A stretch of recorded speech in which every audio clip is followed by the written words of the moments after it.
I mean, yeah, it's good enough for me. Go ahead. Go for it. Go. Go for it. Go for it, Jesse. Push slide whenever you want. Yeah. Yeah, I know. I figured that out. I figured we've been live. I just wanted to pause here in this awkward moment where we're talking about you telling us. Oh my. Hey everyone. How's it What's going? going on? Welcome to Don't Worry Wednesday. We've got I'm quite totally a few... not even ready yet. Are we? Oh, are you not ready? You want to go get ready for us? You want to go brush your teeth and all that jazz? Okay, now I'm ready. Yeah, that's all you had to do is get a couple more clicks in on that pen, and you were all set. All right. Yep. Got quite a crowd with us today, so this is great. This is good news. How is everyone doing in the chat today? It's nice to see you all. I'm good. Don't Worry Wednesday. How you doing, Joe? I'm good. How are you? Oh, I'm doing awesome. Thanks. It's actually Wednesday this time. Don't worry. It is. It's a Wednesday version of Don't Worry Wednesday. Mm-hmm. As opposed to a Friday or Monday version. If you guys didn't know, we do the show on Fridays and Mondays as well, around the same time as right now. So if you didn't know that, feel free to join us on Mondays and Fridays. Yeah. And Wednesdays. And Wednesdays, of course, because that's where we are right now. So this is the show where we talk about whatever issues, thoughts, concerns that you might have currently going on in your life. You know, whether it be something with your family. I know that everyone's kept up in their houses right now. Maybe it's something with you're missing your friends, you know, or maybe it has nothing to do with the situation with everyone and the virus going around. It has something, you know, completely different. Maybe animals that are suffering. Anyways, either way, whatever is on your mind, feel free to put it down in the chat. Give us an email if you want to remain anonymous, or send us the message on the website or through Discord. So you got plenty of options. Lots of them. So feel free to do that. Princess put in the chat for you just right there. She did, because Princess is awesome. Yeah, she did. She is. She's a great hostess. Oh, definitely. Thanks, Princess, the hostess with the mostess. We also have Jesse with us, who's our host. No, who is our producer, who's making us go live. Yes. And I'll be your host. He's got the on-off switch. Star of the show is right below me. That is Joe, aka CDVNL, aka the single duel. I'm everybody tonight. Yeah, there we go. So produce R. Okay. So yeah. What do you say we get started with it? Yes. Without any further ado. Please save me from myself. Save me from my agony. I think there are people here that we have topics for and everything. So yeah. So I'm just going to go ahead and read off the list of our previous topic posters, and then, of course, if anybody has anything that's new here or in the chat right now, feel free to post, and we might be able to get to them today. We'll do our best. So we're going to start this. I'm going to read it off. If you're here, just give me a, hey, yo, what's up, mom? And in the chat, however you want to spell that, and we'll recognize you and do yours. Yes.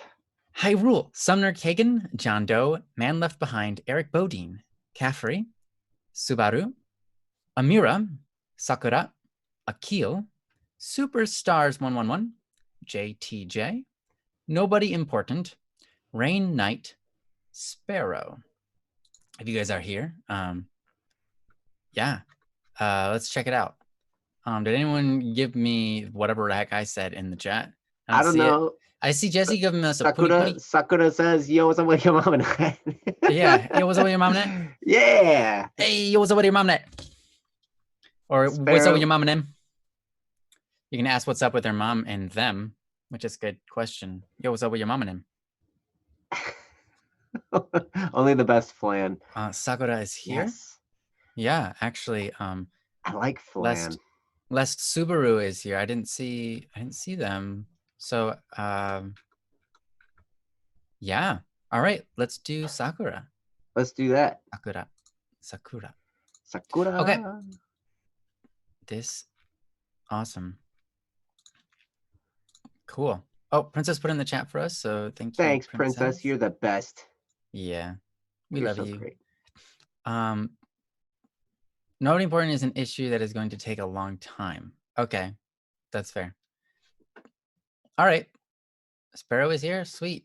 All right, let's get this going then. So this one's from Sakura. It reads, the title is How to Be More Understanding in a Time of Uncertainty. How to be more understanding in a time of uncertainty. And it reads as follows. I spent a good while trying to perfectly word this question.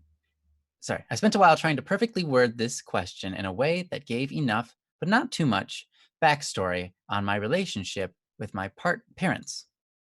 But then I realized that it wasn't quite necessary, and that I preferred to keep it generic enough so others could benefit from the answer. So, long story short, I moved back in with my parents with no set return date. My parents and I have different and often opposing views about everything, and we're all quite stubborn and hot headed. Not the best cast for social distancing during a pandemic, if I'm being honest. Fair enough. Now, I can't speak for my parents and how they're feeling currently, but I can speak about myself. I am irrationally cranky at my whole current situation. A huge number of things have changed in my life, and all of it has made me extremely overwhelmed and scared. When I'm overwhelmed, I get extremely defensive. It's just something I developed to protect myself back when my mental health wasn't the best.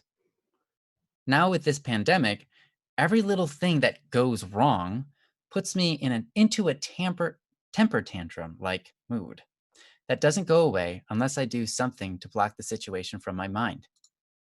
I know I can't keep running away from things that upset me. I also know that my current attitude isn't helping anyone, especially not myself. So, my question is, how do I become more understanding and patient?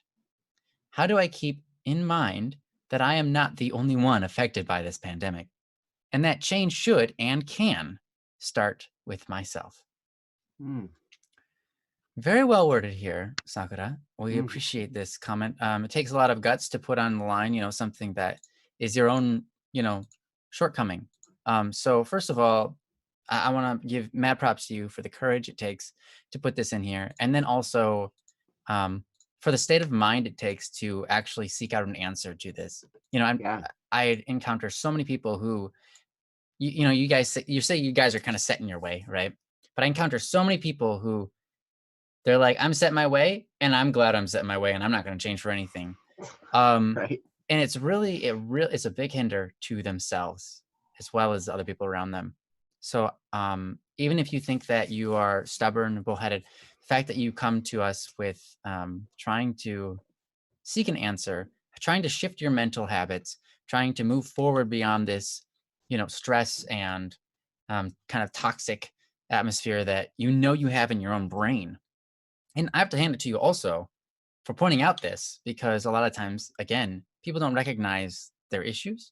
They're blind to them. They think that, if I'm upset, that's your fault because you're the one that made me upset. That's And what I right. love about what your post said is that I'm upset. How do I fix it? You pointed the blame on yourself, and I think that that is so crucial in this particular situation. Not all situations do we need to point the blame on ourselves, but in this one, yeah, I think this is you have a great attitude and a great perception about all of this already. So without any further ado, I'm going to give it over to a man who will supply you with ample wisdom and effective strategies You're to gonna get speak your first, huh? brain working right. No, it sounded like a pretty good advertisement. Anyways, give over to Joe. Man, you should do like used car commercials or something. Oh, there we go. Used car commercials. That's all I ever wanted to do. That's my dream job.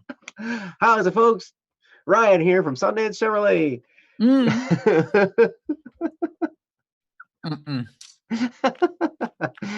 I would not Yes. make that work. This is a car. It gets you from point A to point B. That's all I really know. Do you like the way it looks? Hop on in and get beautiful. yourself from one location to another. 6 months same as cash, blah blah blah. So whatever, All right. something. Yeah. Anyway, wow, Sakura, I just gotta go right along with what Ryan was saying. And actually, your question is, how do I become more understanding and patient?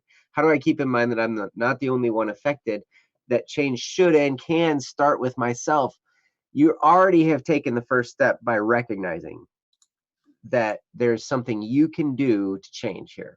Like that's always the first step, to be able to recognize the fact that there's something that you personally can do, rather than just always pointing the finger at somebody else. There have been so many times in my life when I've been trapped by blaming another person for something that's going on, and maybe rightfully so, that somebody else was to blame in a certain situation. Because yeah, I mean, a lot of times it takes two to tango, right? I mean, you gotta, like, there's both sides need to do something.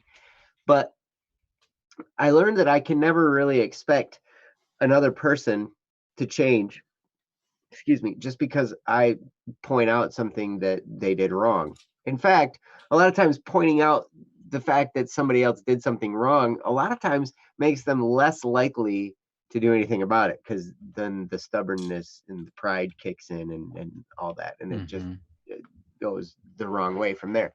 So I applaud you, Sakura, for um, recognizing that there's something you can do. So, what do you do? Well, there's a few things that you can do in this situation. Sometimes just stepping aside, taking a few deep breaths, and reminding yourself that this is all temporary can do a lot. There are so many times that I've done that to myself, where I've just had to remind myself this is temporary. This is not going to last forever. And and on the other end of this, it's going to be okay. Things are going to be okay. We're going to get through it, and it's going to be just fine. Um, that's the first mindset to start to cultivate, right? Is anyone on YouTube able to receive our Hey, are you guys? messages? Are you you here? are you hearing us? It's All right, back. it's back. Princess says it's back. Okay. So Okay. did anybody hear my prideful statement? I would do it Probably again. not. Okay. Hey, I can hear you now. Okay. Sorry about that, guys. So, okay, good. So one thing you can do is try and understand your parents' point of view. Anytime you have an opposing viewpoint with somebody, just try and dig in, and try and understand what they mean, what they're what brought them to their point of view. It's very interesting. I used to play in a band with a guy, and we would have practice, right? And he had this hot tub at his place, right? So it was a three-piece band. There was me, I was playing drums, and then he was bass player, and then another guy was playing guitar, and then the guitarist would always leave, and then me and the bass player, we would go and sit in his hot tub because it was winter time. Mm. And there is nothing quite like sitting in a hot tub in the wintertime when there's snow falling and everything. Oh yeah. And like, it's the best. Like, this hot tub, like, it's from politically and in a lot of ways socially. And we totally thought we we were on opposite sides. And so we would talk about politics and social Smart. agendas and all this stuff, right? And we were so comfortable because we were sitting in a hot tub and our hair was frozen, right? Like, we're like, we don't want to get out. But this is where our conversations would be. And it's very interesting. What brought us to our points of view was the same thing. We wanted the same results when we would talk about this stuff. That's kind of what we finally determined. It's that we wanted a good life for our families. We wanted peace. We wanted people to get along. We wanted people to love each other. We wanted people to prosper. And we both were dads, and like he is older than me, so his kids were older. But we both wanted a good life for our kids. And we just had different ideas on how to get there. So it's very interesting because when we started to realize that, we started to respect each other's points of view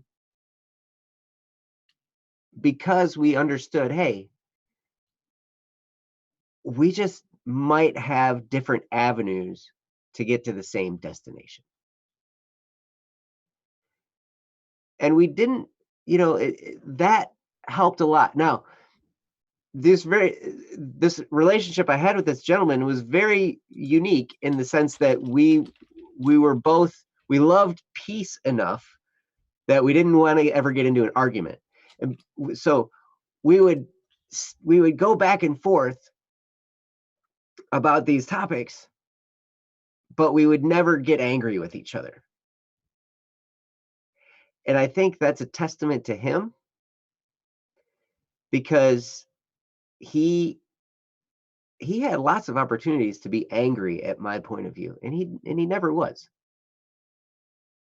We would both question each other and ask, well, how did you come to that conclusion? Why do you think that is the proper way to get there? And we would explain it. And quite frankly, both of us had thought our positions through quite substantially. And so we were able to have an intelligent and respectful conversation. So now if you're dealing with someone who doesn't have that, they're not to that level, they're more likely to get frustrated and angry and upset, then it's your job to ask the questions and then listen. And then refrain, this is the hard part, refrain from offering your most likely correct explanation. Like, that's my point of view. Like, I know I'm correct. That was what I said right after we apparently got cut off from the stream or whatever. Or right about the same time we got cut off. I know I'm right. And I'm sure you know you're right, Sakura. Because really, most of us, like when we have an opinion and we have a thought and we think that we own that thought, we think we're right. Right? I mean, I've never had a thought and been like, yeah, I think this, and then thought it was wrong, until I came across new information that then proved to me that I was wrong. And then I had to humble myself to accept that information in order to assimilate a new point of view that was then a corrected point of view from what I thought before. I have been through that situation many times where I've thought I was right. Ryan has watched me go through this, actually. Mm-hmm. He's I'm impressed seen by it though. firsthand, where I have, had a point of view, and I've argued with Ryan, and I've argued with Ryan's brother, Kyle, and I've argued with Kyle's wife, Diana, and I've argued with all these people, right? And then about big, massive things where I was absolutely right. And then I found out later I was wrong. We've all been wrong too, so. But the thing is, that's true. We've all been wrong. And so one thing that I tell myself, and sometimes I say it out loud to people too, is I say, you know what? I could be wrong. I've been wrong before. I could be wrong about this. I should get more information. And sometimes it turns out that I'm right. And sometimes it turns out that I'm wrong. Now, if I'm right about something, then I have the opportunity to offer grace and patience, because that's what Ryan and Kyle and Diana offered me while I was on my journey to discover truths that I didn't know yet. They offered me the patience to take that journey. They offered me acceptance and they loved me where I was at. And they were like, okay,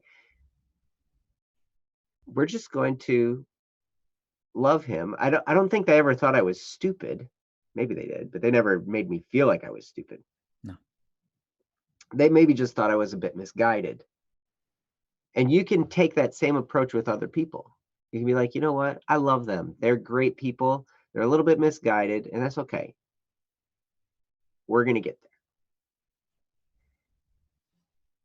there. And, you know, that's the same way that's the same level of respect I had with my bass player in the hot tub when our hair was frozen, you know, and we were talking about all these political things. It's like both of us probably went away with the same thought. I love that guy, but boy, he's a bit misguided. And we never ever got to the point where we could see eye to eye politically, but that's okay. You know, we don't have to. And it's the same with any disagreement like that, you know. But the point is, can you do that? Of course you can. Of course you can be respectful and patient with another person. It's absolutely possible. And maybe it takes thinking back to a time when you were patient with another person and reminding yourself that, yeah, I can do that. I can be forgiving and I can be gracious and I can be loving. And I know it's tough right now because we're all cooped up together. I don't know if, you know, if you can take a walk, you know, that might work out good. If you can, you know, in moments when things start to get heated or, you know, like the situation starts to, everybody's blood pressure gets a little higher. Maybe it's a good time to just excuse yourself, take a walk, maybe go sit by yourself, go play a game, go do something. And, you know, maybe that's a good time for that. But afterward, you know, as long as you can remind yourself that you love these people, that goes a long way in your heart to calming things down. And I bet Ryan has other things that he can describe practically to do and ways of thinking, because he was patient with me while I was going through my journey of finding truth and seeking it out and learning things and, you know, arguing the whole way and being dragged kicking and screaming, you know. But anyway, so he is such a pinnacle of this type of mentality that I can't wait to hear what he has to say. Thanks.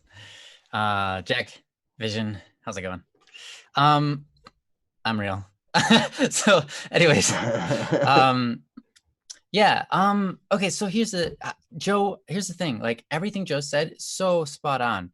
The only thing I feel like I can do is give some really good examples about what Joe was talking about in the reel. Okay. So that's what I'm going to attempt to do a little bit here. You know, Joe was talking about when you're with somebody, right? And they have a different opposing view. It's important to ask them their point of view. It's important to kind of allow them to say what they have to say. It's okay to let them be wrong, right? It's okay if they're wrong, and it's okay if you're wrong, right? I think that's one of the bottom lines we have to remember is it's okay if you're wrong. The point is we're going to figure out what's right. But here's the thing. When people get heated in an argument, it is not because they want to show that they're right. Okay, this is going to maybe blow your mind, Sakura. But when people are heated in an argument, it's not because they really want you to do it their way. It's not why. The real reason is because people want to be respected. Mm. And if you have a different point of view than them, and you say, I'm just going to do it my way, you know, what that does is it makes them feel like you don't trust them. It makes them feel like you don't respect them. They want, like everybody in the world wants this. I want to be able to say something and for it to be believed. I want to be able to tell someone this is the direction we're going and everybody be on the same page and go, yes, this guy knows what he's talking about. Let's all do that. But obviously there's a lot of problems in that. When you demand that sort of respect, you can only stand to get humbled, because your way isn't the best way. Nobody's is most of the time. And it causes us to not learn the best ways about things. Because, just Joe said very well, and Akil put a great example up. I'm going to read it because it's so good. It's like how food was prepared by different chefs. Both wanted to serve something magnificent to others, but the way they prepared it might be different. Some people would put pineapple on their pizza. That's amazing. Because it's true. Just like Joe said, everyone has the things that they want. Everyone's looking for what is best. It's just their ideas of how to get there are different. Sometimes we're misguided and we think along a certain path and we find out later, like, oh, that was kind of like, it was close, but it wasn't quite right. And I took a wrong turn and I have to kind of correct myself. And now I've got the right idea about this subject. Sure. We all have to do that constantly. And if we're not doing that, if we're not spending time doing that, then we're leading ourselves down a path that might not be the best, to be honest. So it's important to get with people who can question you, people who might change your opinion about something, people who do have different opposing views. That is important. There's a reason we say, two people working on something is better than one. And it's because two ideas, two brains can collectively come up with different things than they can on their own. If one person goes off and does something, they might be doing it the slowest way possible. And I know I've been down that road. My brother's corrected me many times. It doesn't feel good to be corrected until you realize that it's okay to be corrected. And now you're moving faster than you ever were before. So we have to kind of humble ourselves, right? Sometimes we have to go, it's okay to be wrong. And if this, I just want the best. So here's what I would recommend ultimately. Like I said, the reason that they get upset is because they want to be respected. If you don't give them the chance to feel that respect, then the topic is always going to be extremely heated. Okay. So how do we do that? How do we disagree with somebody while giving them respect? Right? How do we navigate that conversation? And it goes like this. If they have a different point of view, the first thing you should do is say in a very respectful tone, that's different than I thought. I could be wrong. Could you explain to me further how, like, what you mean and how you got there? Because I'm a little bit confused. If you put it that way, what you're doing is you're allowing them to put everything they have out on the table, right? Now, instantly, they start to feel more respected. Mm-hmm. The second thing you do is once they tell you what they tell you, you can say, oh, okay, that makes sense. I can see how you got there. Okay, now I get it. I might disagree with you still on some points, but I'm going to have to think about that because you might be right. Just like Joe said, right? That's like pretty much literally what Joe said. Now the whole topic is set off. You can do whatever you want at that point. You don't have to listen to them because what you did is you gave them the respect. You said, I listened to what you said and I give you credit for being intelligent. Because that's what people want. When people are arguing, it's a battle of the wits. It's a battle of the mind. It's all about their intelligence. They're laying it on the line. They're like, hey, I'm smart. Don't tell me I'm dumb. Just, just because you don't like someone's idea doesn't mean they're dumb. But that's how a lot of people think. If you don't agree with me, that means you think I'm dumb. And I'm not dumb. So don't tell me I'm dumb. So don't disagree with me, right? What you got to do is you have to be patient, right? In allowing them to feel like they're smart. Because they are. They arrived they navigated through their life and figured out the conclusion they've figured out. And it takes a smart mind to do that, right? It takes a logical mind to do that. Sometimes we're very irrational. Sometimes we allow our emotions to lead us to logical thoughts that aren't very logical, right? But we all do that. So we have to allow them, right, just to have that amount of respect. Because here's the thing. once we give them respect and let them know, that's really smart. Like even saying that in the middle of a conversation, that's super important. It's just being like, yeah, that's actually really smart. Okay, I see. Yeah, that makes sense. To allow that, to allow them to hear that, they're going to turn around and start respecting you. I can tell you, I was raised by a mom who was very respectful. She respected her kids. In turn, that made me and my brother very respectful individuals. We never wanted to do anything that was out of place, that was against her law, because we respected her. And the reason we respected her, and we didn't know it at the time, but was because she respected us. She said, she always told us, like, I know you guys aren't gonna go like sneak out at night and stuff like that. And even if you did, you would be doing good things probably. Like, we're like, yeah, that's us. We believe you, and it was true. It was true just because she said it, because she respected us. And we would never do anything to break that respect. And so it kind of is, it works a lot like trust. When you trust somebody and you give them that trust, they don't want to break it. They start trusting you back. And when you start to respect somebody, they don't want to break that. They start respecting you back. They start, because you listen. And here's another thing, because you listen to them and you tell them that they're intelligent.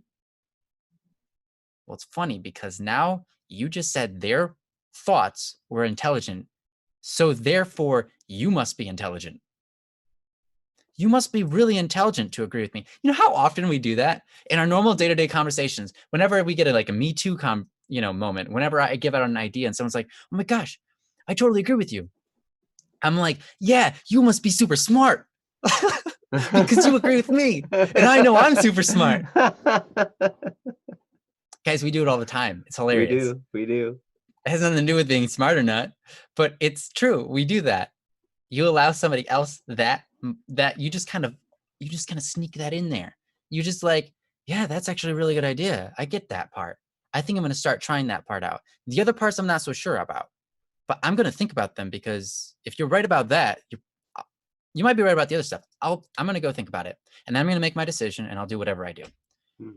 And you know what? They're going to be like, wow, this person's really smart. They just said what I said was smart, so therefore they're really smart. And they concluded it with a really respectful comment. Like, they might just do whatever they're going to do, but at least they're going to consider what I had to say. That's how you navigate that conversation. I hope that makes sense. I hope that was put out in a way that you can actively go throughout those steps in a conversation, um, keeping this whole idea in mind. I know, again, it sounds like people manipulation, but no matter what we do, we're manipulating people. Are we making people more angry, or making people more at peace? Conversations, they're all like, so much of the weight is on you when you start to realize you can lead a conversation. And I think it's really important to do that. Once you find like, I can actually make this conversation work out better, then like, you have the duty to do so, because then you start to teach other people how to have better conversations, because then they can start taking after you and they can start to be more respectful like you, right? So yeah, that's my step by step kind of process, to lead you along. And the last thing I want to say is, when you get heated, or whenever you, like, you said also, like, you're just kind of kept up in this environment, and your attitude's not right all the time, right? So here's what I'm going to tell you. For me, the most incredibly effective thing that I've ever done and have continued to do, and it never fails me, is I go off on my own for just a moment. And if I can't find a moment by myself, I do it right in public. Usually I do it in private, but I'll do it in public sometimes. And that is to just go, in the Father, Son, and the Holy Spirit, amen. Holy Spirit, come. Come, Holy Spirit. Help me with my attitude. In the Father, Son, and the Holy Spirit, amen. Done. That's it. And you know how effective that is? Like, for me, now maybe you're not religious, right? And you can find maybe different ways to do that same thing. But for me, I know I can rely on the Holy Spirit to help fix my emotional issues, to fix my attitude, to fix me. Um, because the Holy Spirit is the embodiment of emotion and love. And to give it over to the Holy Spirit allows the most effective way to help me. Now, if you are not religious, if you do not believe in the Holy Spirit, that's fine. What I would suggest then instead is to meditate for a second. Find a moment to yourself. You can take a deep breath. I know what's right. Let's have a good attitude. Let's just smile. Let's just smile. Let's have a good attitude. All right, let's get back into it. Let's get back into this with a good attitude, no matter what it is, no matter what comes my way. Let's get back to it with a good attitude. And then you smile. And then you physically, like, you're upset at yourself, but you're like, no, I've got to smile. And then you turn from this like, like you're not really smiling, but you gotta give a genuine smile to yourself. And then just be like, let's go. Let's go forward with this. No matter what hits me, I'm going to take it with a good attitude. Remind yourself that you're going to do that, and then do your best to do it. But yeah, that's what I got. Peace. You want peace. Peace is patience. Sorry, you want patience. Patience is, again, it's a hard one for a lot of people. Patience comes from love. It comes from understanding things are going to be okay. It comes from delaying gratification. It comes from delaying the urgent, not being lazy, not putting things off, like that you should be doing, but understanding that it's okay when things get set back. Mhm. It's okay when things aren't in exactly as you want them. This is actually one of the main reasons I wrote Life Might Take Us, because we never know where this life might take us, but I get excited when there's a change in plan. Imagine if you had that attitude. Like, man, I've got all these plans. This is what's right. This is what's wrong. This is my attitude. Like, this is, and then all of a sudden it gets flipped. If you could just instead get excited about that, be like, ooh, things are different. Things are different than I planned. Let's see where it takes us. This is going to be an adventure, right? Because life is an adventure. That's why I wrote Adventurer. It's about the same thing, kind of, things are going to be okay. That's what Adventurer is about a lot of time. Like in that song, if you listen to it, it really is a lot about things are going to be okay. You'll find your way. No matter what path you take, it's going to be awesome. But you have to make it awesome. And you have to realize that it's awesome before you can make it that way.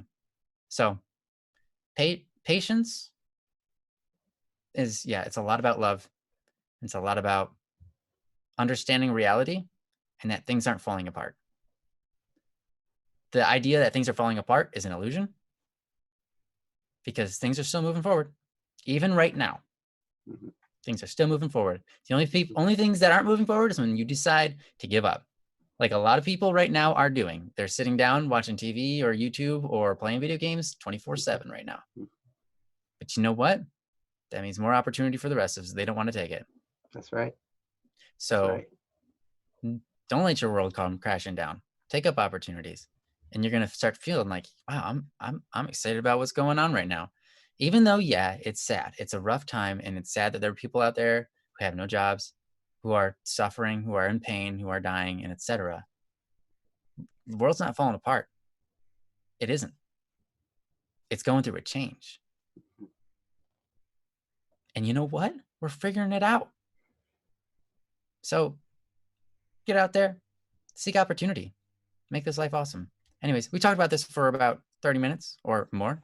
So I think it's a good time to ask Joe if he's got any final comments on this. I do. 2 of them, actually. I did this, and I was like, oh, that's profane in certain parts of the world. So, 2. I didn't know that. 2.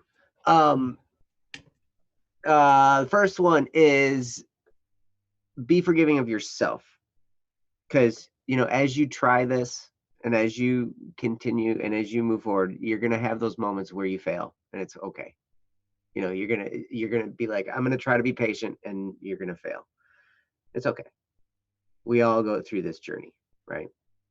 So be forgiving of yourself as you go through this, because in those moments, it's hard sometimes to remember all the things that you're like, oh yeah, next time I hit that moment, I'm going to do this, and I'm going to do this, and I'm going to do it right, and it's going to be great.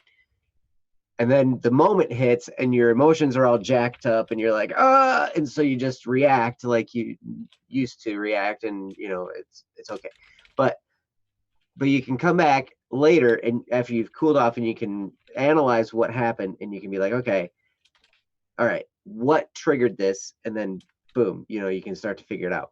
The second thing is, I love that Ryan gave the reference to his song "Life Might Take Us" and about being excited when there's a change, because that stress, that elevated sense, that raised blood pressure, those extra endorphins, all that bodily response that you get when you're getting frustrated and stressed out, that's the same bodily response to excitement. Same physical thing. You get, you know, more adrenaline, your blood pressure goes up, your heartbeat raises, like all these things that happen. It's the same thing. Your body's reacting like the same way. And so if you can remind yourself in those moments, you know, just tuck this thought back in the back of your head. When you're starting to get frustrated and stressed and you're starting to feel that well up inside you, switch and be like, oh yeah, I'm just getting excited. Because it's preparing me to, you know, it's preparing me for some kind of action. And that action can, see, when you relabel that response, that bodily response, as excitement, what you realize is, oh, not only have I totally switched this around, but I've also claimed control of myself. Absolutely. Because, and so then it stops escalating at that point. When you relabel your physical reaction from one of frustration to one of excitement, you realize, oh, I'm in charge here of myself. And when that happens, like it stops going out of control. You can take a few moments, and sometimes when somebody's saying things that are getting you upset, sometimes the best thing you can do is be silent for a little bit, not respond. And that's what happens when you relabel that physical response, is like, now you can stop. There are times as an inspector when people are all mad at me because I'm out in front of their house taking some pictures, and they come out and they yell at me, right? And I used to be like, I gotta have a quick response. I gotta have something quick to say. You don't? No, the best thing I could do, like now, when people say stuff to me, I don't say anything until it's uncomfortable. Nice. Like, they'll say something and I'll start walking toward them silently. I won't say a thing. Or if I'm still in my car, you know, I'll be backing out of their driveway, and they'll come out and they'll flag me down, and they'll be like, "Rah, rah, rah," yelling and stuff. And so I'll slowly stop. I'll put the car back in drive. I'll slowly drive up back toward them. I'll roll down my window and I'll say, "I'm sorry, what?"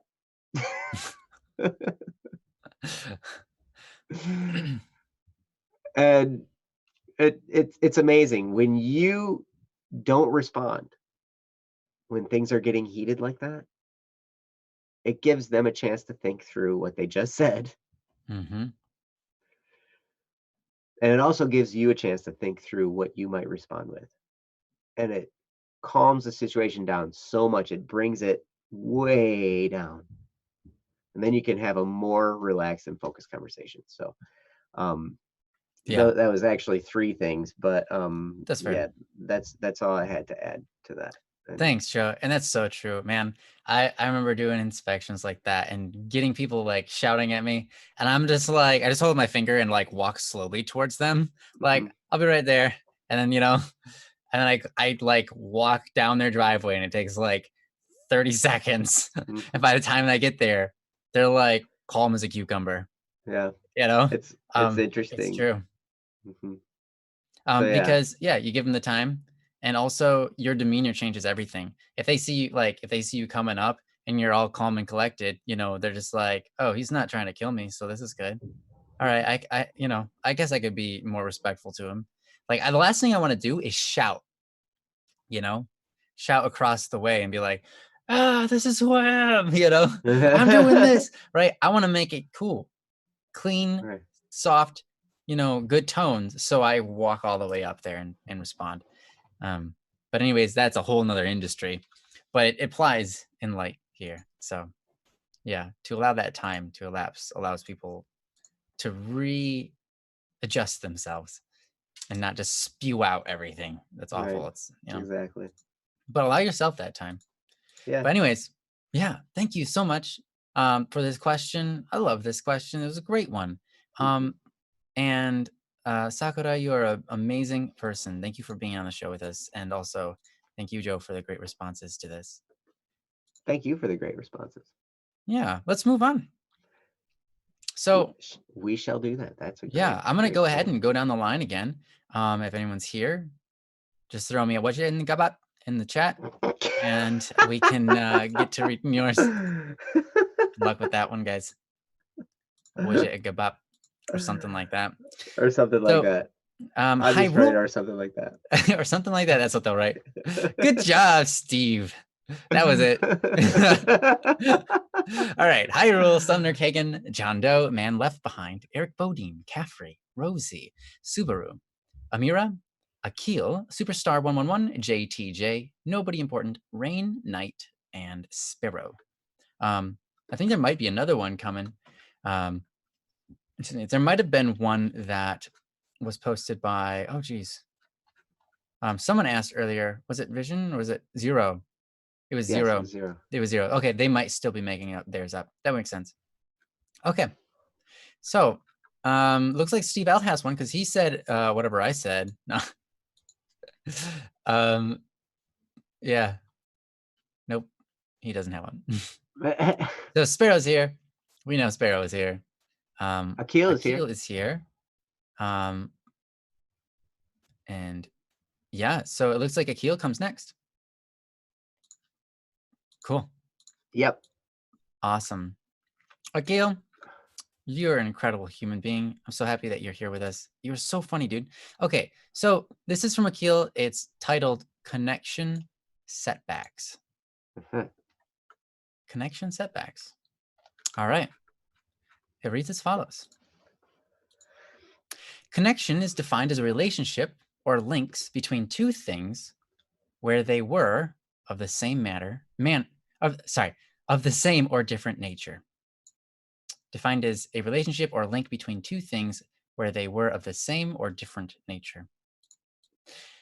To be set back from managing my connections, from managing my connection proved to be troublesome right now, as it destroys several aspects of me as a person and plans I have been trying to carry out. And now a particular development shook my world again.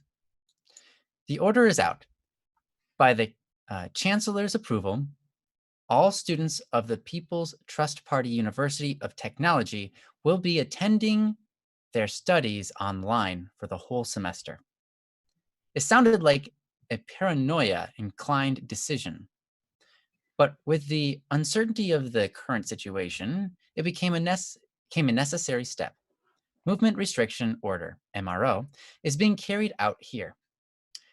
Only one representative of a family is allowed at one time, and hopefully it will, of a family is allowed at one time, and hopefully it will end before 14th of April. It sounded like a dream for some to not have to attend university physically and handle the chaos that comes with daily life alongside it. For me, however, it is a major setback in proceeding with my plans. I cannot stress this any more that I have several times before. I need connections. It can be the internet, other people, or even all personalities within me. I need to sort them out. So, yeah, my first step in gaining connections from within the university will be halted for another half a year. I'll try to connect with my fellow classmates and course mates online, but the limited time we had spent together before will make the efforts take longer than it could be if I could face them physically. I'm fine going online to connect with people, but my energy can only last so much. Facing people right in front of you takes a different energy from you. Mhm. Let's just say I don't think I have enough energy to handle all these different people online. I am ambivert. Ambivert. I don't know that word. He Um, defines it right here oh, next. okay. I am ambivert. I can be alone, but the physically disconnected, but the physically disconnected society we are in right now took a lot of toll. I'll admit, um, I'll admit, may not be the most charismatic or sociable person. Well, I can't speak today, but seeing the faces of other people during do bring me joy. It helps in reminding me of what I need to do and what I want to do. I can see who I'll be working with and hopefully see who they are right now before they achieve their own greatness. I'm glad I'm with my family right now. They have been great and I love them, but there are moments where I find myself empty with the current situation. Even our family doesn't gather except for dinner. This distance I had with people and the distance I put myself from people before stacked up. It manifested in wrong, worrying ways, as I learned a few nights ago. I've been suspecting it for a while from the lack of memories I had. Waking up, sitting on a chair surrounded sounded normal, but then you realize that you were in bed. So now, to add with my lack of individual personality, I also apparently sleepwalk. I sleepwalked and sat at the dinner table because I felt lonely subconsciously. I just, I just, I am just baffled. Not only do I need to handle occasional cryptic mutterings and nearly developing stutterings, but I also need to consider my body might be wandering off on some nights.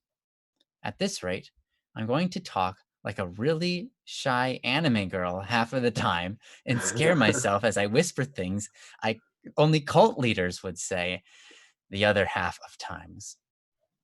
Talking to the mirror sadly didn't help bring out my confidence. It just causes scars of the reflection I saw I am mouthing.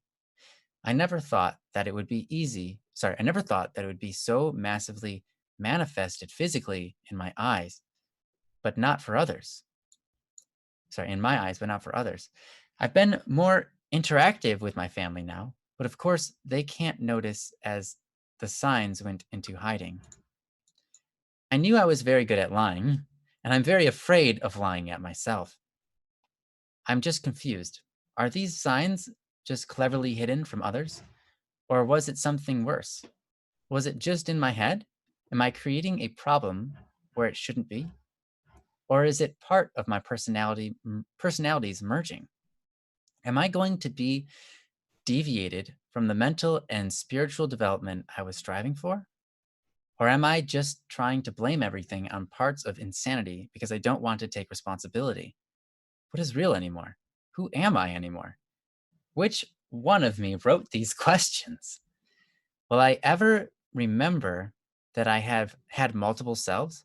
Or will my aware self forget everything and keep on living, constantly cycling through my personalities without knowing anymore, without caring anymore, without decency anymore?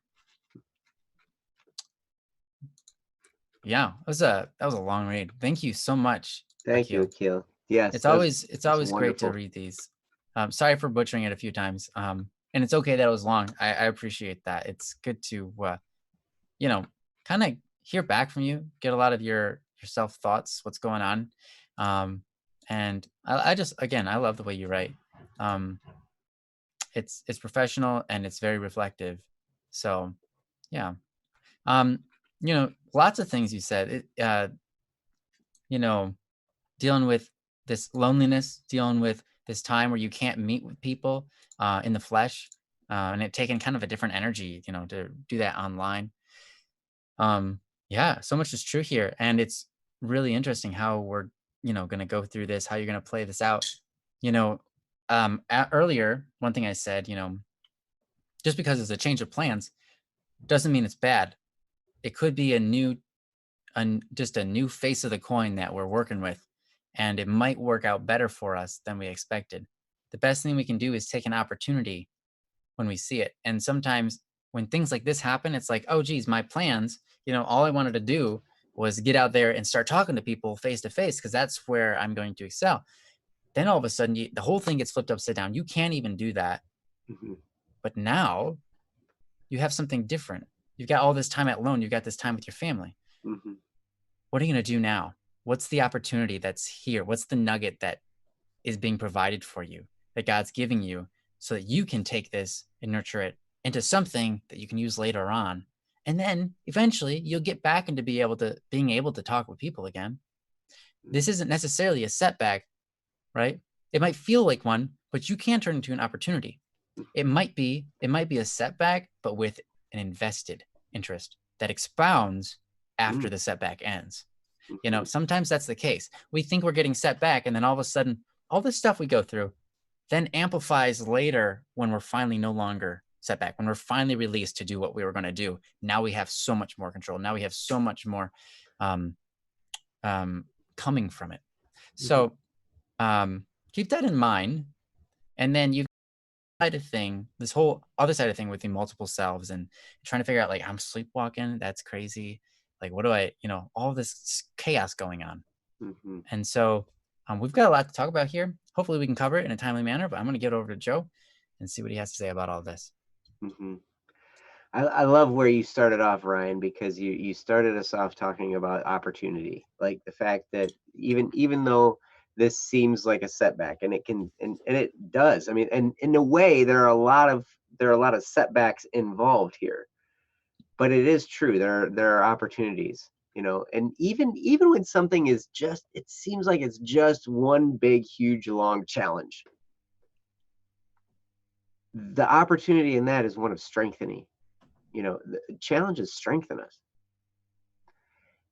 And so when we go through trials like this, I, I love what Ryan was talking about because it's an investment in our future self. Those trials, those struggles, that's payment that we're making in investing in a greater, more powerful self that we will emerge on the other side of this, if we look at it that way. We can also look at it as a challenge and a struggle, and we're just gonna, and we can moan about it the whole time, or we can recognize, yeah, this is a challenge, this is hard, but nothing worthwhile is ever easy. Nothing worthwhile is ever easy. There was a time I was going through some pretty severe marriage struggles, very severe. And I remember a friend of mine, he was saying to me, "Ah," it's a guy I was working with a lot at the time, and we were driving from the Lansing area to Detroit a lot every day. Those of you who don't know Michigan very well, it's about almost a 2-hour drive. And so we're in the truck, we're driving to jobs back and forth and everything. And so we had a lot of time to talk and get to know each other well and everything like that. Um, he said, uh, finally, we're talking about this stuff and he's asking me questions. I don't just usually volunteer information about what's going on with me, personally a lot. I try to be a listener, but he just kept asking questions and it felt great because he gave me a place to talk. You know, he gave me a place to express what I was going through, and it was awesome. And then, but he did say finally, he was like, "Man, why don't you just end it and get a fresh start? You know, it seems like that'd be the best thing for you to do. Just get it over with and start over." And my response surprised me and him when I was like, "Well, nothing worthwhile is ever easy. This is all just making me stronger." And in fact, it's providing some kind of a stability for my kids, for me to stick when it's tough. If I bail when the going gets tough, what message does that send? The Sends the message that, hey, if something's hard, it's okay to quit. Now, I'm not saying there aren't times to end things. There are certainly times, but in this case, it wasn't. In this case, you know, I had to analyze it and I had to look at it and be like, okay, no, I'm going to stick this out and I'm going to keep going. It's hard, but you know what? That's okay. I've been through hard stuff before. This might be the hardest thing I've ever been through, but you know what? It's going to be over at some point, and I'm not going to quit. I just stubbornly decided, I guess, I'm not going to quit. Akil says, I'm also trying to be creative again, hence the question, which one of me is writing this? I'm trying to figure out how I used to structure words right now. My vocabulary seems to be missing a few. I totally understand, you know, and in times of chaos like this, that's totally understandable, where, you know, you're just shaken up a bit, right? So with all that said, here's some practical things you can do. There are two things that come to mind. One, Akil, I know of people who take times like this of isolation and they get into the best shape of their lives physically. I know people who have gone to jail Mm. and they're in this tiny little cell. They're stuck in there. But you know what? They find ways to do push-ups, they find ways to do sit-ups, they find ways to run in place, they find ways to do all this kind of activity in this tiny little area. And they get ripped. Like, and the great thing about physical activity is it can calm the restlessness that's going on that may be a cause of you sleepwalking. This just restlessness. This I got to get out. I got to do something. I got you know, there, and your body is manifesting it by sleepwalking. You know, you're having trouble getting a thought put together. You're not, you know, there's just a disconnect going on, right? And but one of the things that's great is you've recognized the fact that you're an ambivert, which the definition of that, princess gave us the definition, and it was a good balance of extrovert and introvert. So you can be by yourself or you can be around others, and it's okay Mm-hmm. either way, Okay. right? So you're pretty good. Yep, a person whose personality has the balance of extrovert and introvert features. Yeah, so that's great because you are adaptable. Mm-hmm. But even still, the extrovert in you wants to get out and do something around other people, right? So you have the introvert in you that's like, hey, this is cool. I can handle this. But then the extrovert's like, I got to do something, right? So first thing you can do something physically.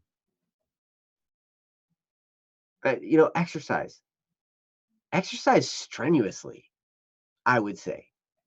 You know, start out, if you're not used to it, start off not strenuously, but with the goal of working up to something strenuous, because that's going to make you feel good. I know it does for me. It doesn't feel good when I'm doing it, but at the end of it, I'm like, oh, yes, I made it through. And I'm like sweating and breathing heavily. And I've got a sweatband on, you know, because you know, I'm bald, so I have no hair to catch the sweat. And so if I don't wear a sweatband, it just runs into my eyes and it burns and it stings and it hurts and it's and then my eyes are all puffy and red. So do something that's strenuous, because you're gonna get yourself in shape.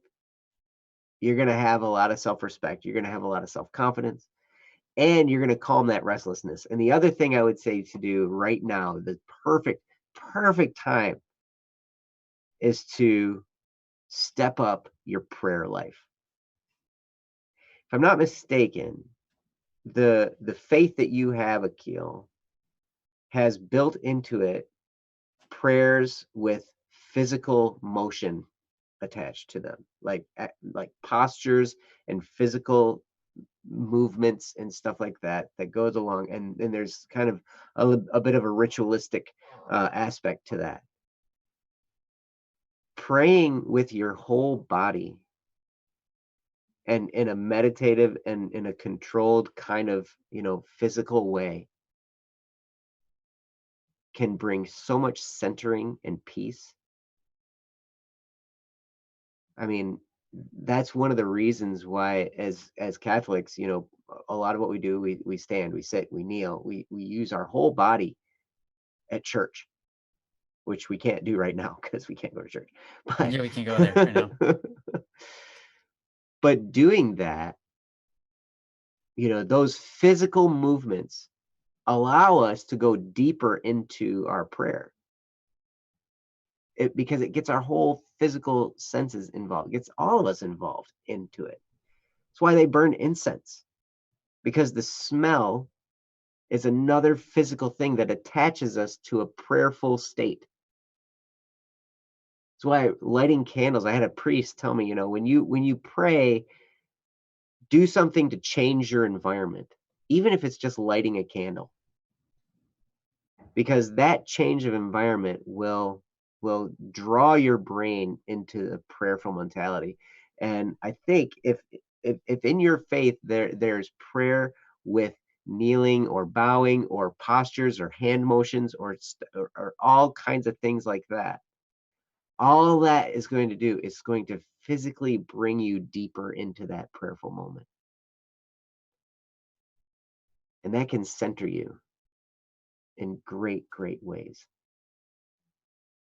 It was the same for me the first time I started praying the rosary, which is, we've got beads, we've got prayer beads, so you can count, you can keep track, and it's designed to get you into a meditative state, and you're meditating on different aspects of the life of Christ, and you're kind of repeating this same prayer over and over and over again, and there are different prayers you can do with rosary beads, but doing that and then actually physically having the beads, those simple little things, I noticed in my heart brought so much peace.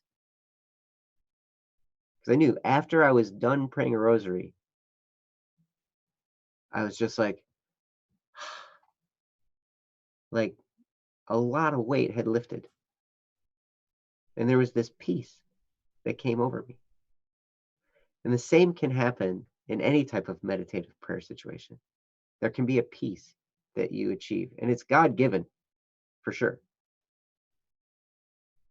But that's the reason for a lot of that. And so I would say those two things, and both of them are physical, because it sounds to me like there's a bit of restlessness going on with you right now, especially the sleepwalking thing. That kind of triggers a bit of restlessness in my brain. So with that, I'm going to turn it over to Ryan, because he probably has something more betterer. I don't know about that, but I can talk a little bit. I just want to say another thing for the candle and the burning of the incense and all of that. That's also representative of an offering, because smoke rises, and in the ancient mythos, in almost all religions, whether it descended from Judaism or not, you offer up incense because it is a delightful smell that goes to the heavens.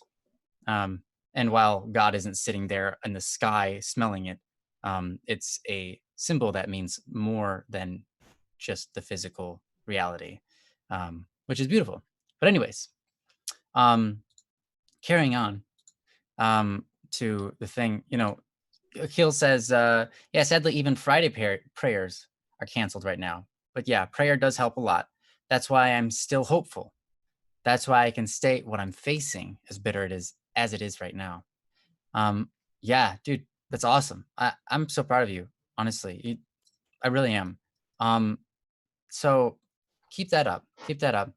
Mhm. Keep going to meditation and prayer. I think that Joe's right on with the idea of getting some more physical activity going on in your life that could help solve some of the restlessness. Um, but um, we're not professionals when it comes to digesting and figuring out every single part of the mind. Mhm. Um, there are some misguided professionals out there who I don't know who they are, you know, but there are also some really wonderful professionals who understand this field better than we do. So if you're going through something and what we're talking about isn't solving it, then I urge you to seek other people who might have some information out there. Mhm. Because we don't know everything and we're not going through what you're going through exactly, right? Um, I've had a little bit of these things happen before to me, but not exactly. So, um, yeah, I would, you know, take everything they say with a grain of salt. If it makes sense, if it does a full cycle of like, okay, that makes sense, this makes sense, this makes sense, this makes sense, which leads us back to the beginning. Okay, that's probably logical. That's probably the case. Mhm. But sometimes they can get things into our head that aren't true, right? Like sometimes they could say, oh, you're messed up this way, you need this medication, and then you get on the medication, you feel weird. um, and it kind of solves it, but honestly it doesn't in the long run. um, so there are things like that you just have to look out for. So that's why I say do seek other people's help other than us. Mhm. um, but of course be careful about what you hear, and take it with your own knowledge and understanding of things. Yeah. Do um, that with our advice as well. yeah, of course. Yeah. Take what um, we say, compare it, contrast it, Yeah. Yeah. If absolutely. what we say isn't matching up with something that's like, well, I know this fact, so that can't be it. Or they're kind of, yeah, I don't know what they're talking about. That's fine. You know? Mhm. Um, so anyways, to continue on, one of these things here. So this whole final paragraph, um, you say you're so confused because you're trying to figure out, who am I anymore? Which of me wrote these questions? Will I ever remember that I had multiple selves, or all these kind of things?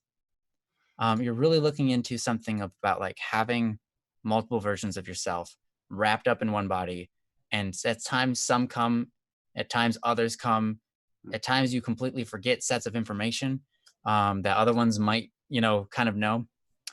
And I know about other people who've struggled with these things. Um, so that's why I say you can seek other people besides us who might have gone through this and figured it out. Um, as for me, the way I would respond to this personally is this: I may have different tendencies at different times. I may have different desires at different times. I might have different capabilities at different times. Like sometimes I can write really well. Sometimes I can't at all. Sometimes I can speak really well. Sometimes I absolutely forget entire segments, entire like whole areas of words. I just cannot remember them for the life of me. Sometimes I'm really good at being social. Sometimes I'm not. Sometimes I want to just be alone. Sometimes I want to be with people. Sometimes I have all the right words and sometimes I don't. And it's not like depending on the moment, it's all just like depending on how I feel at the moment and kind of like how my brain is operating at the moment. Um, and sometimes I forget what I did like the other day. Sometimes it will come back to me later when I'm in a different state of mind, right? So if this is kind of like what you're facing, what I would do, what I would recommend is instead of trying to define those different things as different people, just define them as who you are and say, instead of going, who am I at that moment versus who am I at that moment, just say, all of that is me. And I am a fluctuating human being, just like the rest of us are, except for maybe to a more intense degree. And that's okay. I'm going to continue with what my drive is. I'm going to continue with what my purpose is. I'm going to continue with my prayer life. I'm going to continue being the best I can be at whatever kind of personality I have at that moment. Even if at that moment, I don't feel like it because we all go through something like this. We all have trouble defining ourselves sometimes. Sometimes we just have to go, all right, all of that I did in the past, whether I remember or not, that was me. I did it all. All I can do is look forward to the future and decide how am I going to act, whether I feel like acting that way or not, and try to keep tabs on that, keep on doing that. And instead of trying to define everything, just let it all be like, okay, that's me, and I kind of flip flop, and that's okay Mhm. because we all do, we all do. Yeah. So hopefully that makes you a little bit more calm about that. If it's not quite the answer you were looking for, again, go seek other people with their answers. But that's my answer. I've encountered a couple of people who have come to a point where they identify themselves with several names. They're like, right now I'm Michael, and then like you talk to them another like day later, or maybe even half a day later, and they'll be like, "Oh, right now I am Seraph, so please call me Seraph," and because my this is who I am right now. Like I have two sets of memories. One memory connected with this person in my head, and one memory connected with this other person in my head, and I live out both of their lives together. And I've met people like that, and it's like, wow. But the truth is, as incredible as that is, for the mind to be capable of doing that, right? Because the mind is capable of doing that. That's incredible. That's an incredible feat. The important thing is to recognize that's something my mind is doing. I'm doing that. And I can choose to change that. I can choose for it not to be two different people. I can choose for it to be four people. Mm. I can choose for it to be one person. I can, because I keeping track of both of those memories. And sometimes I remember one, sometimes I remember others. Sure. What you can do is they've got doctors who know about that kind of stuff, and they will tell you how to go through that and get your life back on track Mm. so that your life is lived by you rather than two individuals you feel like you have no control over, but are actually controlling because it's your brain. Mhm. There are people with schizophrenia and they imagine all these crazy things and they don't have a whole lot of control over it, but it is them. And once they start getting on medication and start going down the steps to provide their mind with the right information to judge different things, they eventually come to a spot where it's like, okay, I can tell the difference between reality and what my mind is making up now. Like it happens. Um, so whatever line you are there about the different things I said, you can identify that. And if you feel, I would say the first thing is don't panic over all that. Um, don't assume the worst ever. Um, but what you can do is look at yourself and say, am I identifying with any of those options? If so, let's go seek a professional about it, but also be cautious when you do. Don't, the problem a lot of times is this: when you go to a professional, their job is to tell you what your problem is after you tell them what your problem is. So when you go to a doctor, you say, hey, I've got pain in my chest. They look at it and they examine you and they say, okay, so you have this. And when you go to a psychologist or especially a psychiatrist, you say, hey, this is what's going on. I'm thinking these thoughts. They go, okay, I'm supposed to diagnose you with something. So therefore, along the things in my book, you have this problem. When it could be not that at all. It's just a thing that you were thinking about. So that's why you have to be really careful. So just really, if you decide to go to a professional, that's awesome. But keep track of yourself and try to admit, am I really, should I be like you said, and I love that you said this. Um, am I blaming everything on parts of insanity because I don't want to take responsibility? Mm. Take that thought with you wherever you go with this. Am I just trying to blame everything on parts of my insanity because I don't want to take responsibility? Because I know tons of people that did that. And I know tons of people who've been taught to do that. Mhm. They didn't mean to, they were just told to do that.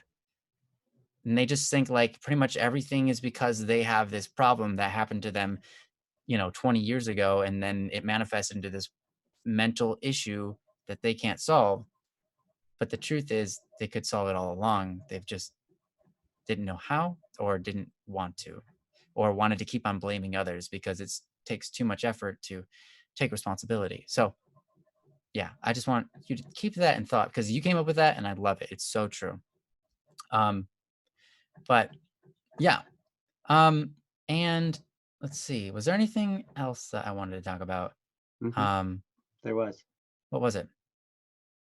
Joe, remind me. I, you, I just know that you had Did something. you have anything else you want to add to this? I had a book recommendation. That was all. Oh, okay, go for it. Um, right now, while we all have some extra time, and if you can find it in a language that that suits you well, I mean, I know you do understand English and everything like that, which is great. But this book is a bit wordy, so I don't know how many different translations there are of it. But the book is called Psychocybernetics Oh, by Dr. Maxwell Maltz. And the reason I recommend this book is because, thank you, Princess.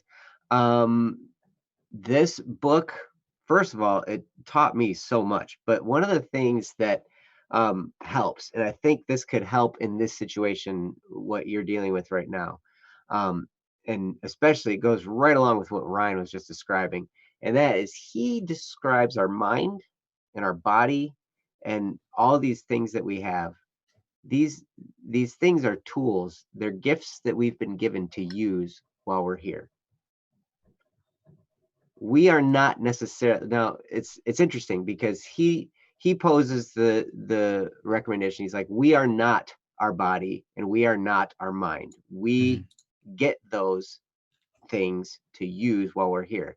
And in a way that's true, but also in a way it's incomplete because yes, we also are our bodies and our minds and everything like that. But mhm, it's a supreme act of self-control to understand that I can direct my body and my mind to certain ends. right. So it is me. And like I love what Ryan was saying because like we might think that we have, we're experiencing different things and we assign different personalities, but it truly is us. And it's just a matter of, I mean, that's a gift. It can seem like a curse at times, but to be able to experience things from different perspectives is a gift. And it might take some time to fully unpack that gift and understand it and understand its use to the world and to you. But it is true that our minds, our bodies, we have power to direct them. Sometimes we don't understand that. Sometimes we lose control of that ability. But that book, the way he explains things and the way he describes how to harness the power of your mind, how to harness the power of, that gift that you've been given. It's so poignant and so effective that I would definitely take some time if you can get a hold of that book while we have this downtime. I think Mm, that'd be a great one to go through. yeah, actually, that would be great. Because, yeah, it's so true. I was mentioning earlier, people that have been diagnosed with something and then they just believe it and it causes them to go all the wrong way. Hmm. I've also seen those people figure out through learning from others and things like this book that Joe's talking about that they were set on the wrong way. They had gotten some idea from somewhere, someone a long time ago and went with it without ever questioning it. And then going, wait a minute, let's fix this. And they changed their entire lives. I know people who had been diagnosed as, um, oh, what do you call that? Bipolar. Like you have bipolar disease. They wrote it down. They said, this is what you have. Here's the medication for it. And they went on believing for 10 or so years that they were bipolar. Only one day to realize, wait a minute, I'm not bipolar. they diagnosed me wrong. I'm not anything. I just have little emotional control. Mm. And then they went the rest of their lives without taking another single pill, totally dismissing the whole idea that they were bipolar and never acted like they're bipolar for the rest of their life. That's how powerful our brains are. Mm-hmm. Okay. That is insane. It's the placebo effect, right? So, yeah. With all that said, I would never dismiss if someone has a case of bipolar. I would not say, no, you're wrong. You don't have it. I'm not going to argue that against somebody, right? Mm-hmm. It'd be wrong of me. I don't know. They could actually have bipolar or disease, right? But I don't know that. But the thing is, it's up to that person to find out. And I think it's important that we go through that information. So that book recommendation that Joe just gave would be awesome. Mm-hmm. Um, I love your point of view on this, Akil. Right now, he says, I'm seeing it as a curse. I'm not seeing it as a curse, not anymore. But as we see with milk and with bacteria, I want to see what I can do with this yogurt. That's awesome, dude. I love that. I love that. I have to tell you something real quick, Akil. The concept of a curse, now this comes from like the Old Testament, but God actually puts a curse on people. The whole point of the curse is not to punish them. The whole point of the curse was to lead them back to him. Mm-hmm. To say, like, not like you suffer. It was, hey, it's kind of like when a father scolds their son, right? When the son messes up, the father will come in and be like, here's some punishment. And it's not because I hate you or because I'm mad at you or because you deserve this. It's because you're going to go through this and become a better person. Mm-hmm. You're going to go through this trial. I'm going to ground you and you're going to go through this trial. You're going to have time to yourself. You're going to accomplish this trial that I put in front of you, this curse. And then you're going to come out a better person.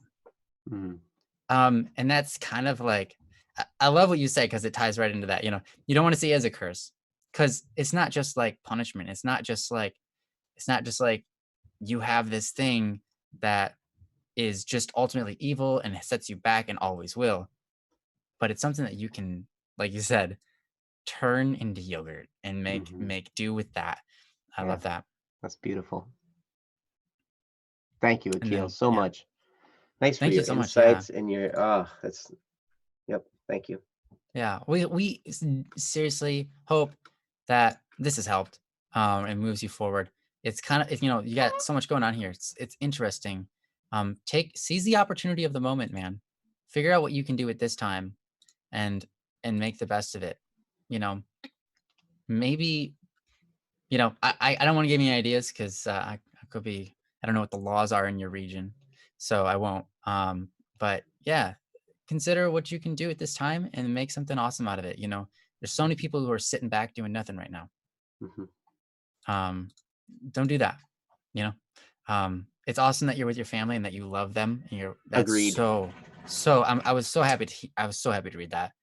But yeah, see what you can do to get out of the house, or find ways to get other people interested in something, and so you can be with them more often, even if it's just online. And I understand it can take a different kind of energy out of you, but might be something you have to deal with for a time while you get things going with your contacts and connections.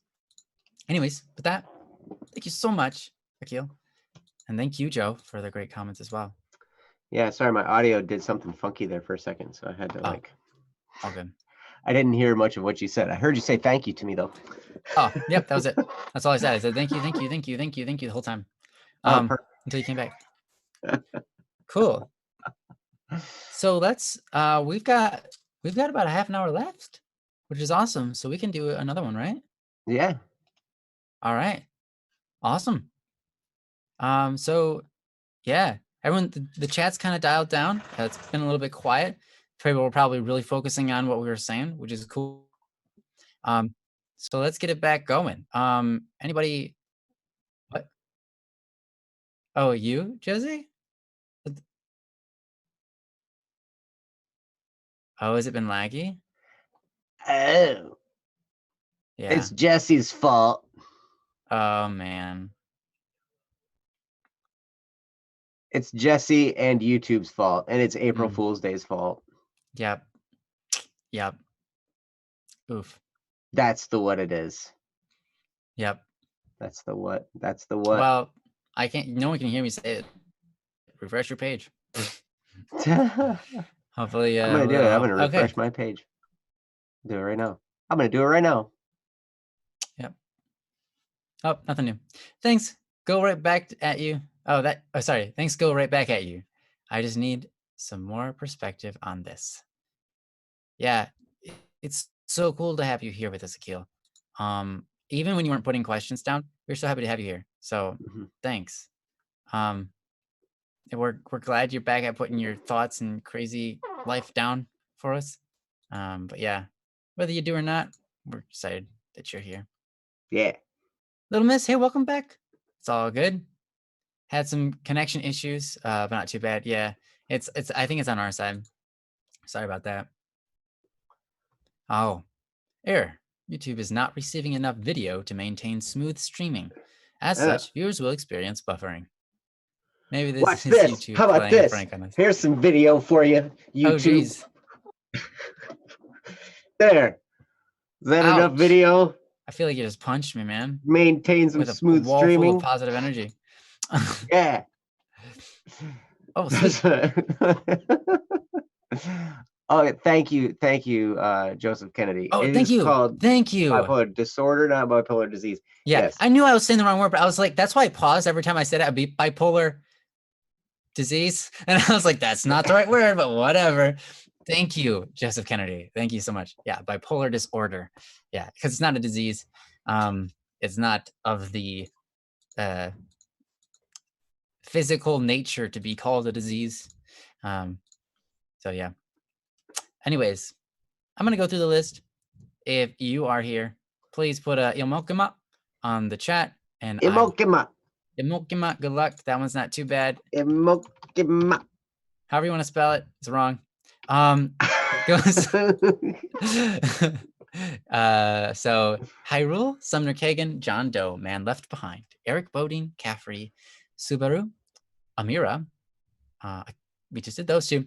Superstars, 111, JTJ, Nobody Important, Rain Knight, Sparrow. And yeah, I think maybe the other person never got around to posting it, so that's fine too. Oh, Hey, what's up with your mom? What's up with your mom? Wait, hey, what's up with your mom? And is it? With your mom, and is it? Sparrow, yeah, that's Sparrow, what it is. You still here with us? Yeah. With all the connection issues. And hey, Mike Gary, I really appreciate you putting a topic in the Double Cup of Joe area. If you're still here and you can hear me, thank you for putting that in there. And you know what? You've posed some new ideas about the number of the beast that I had never heard before.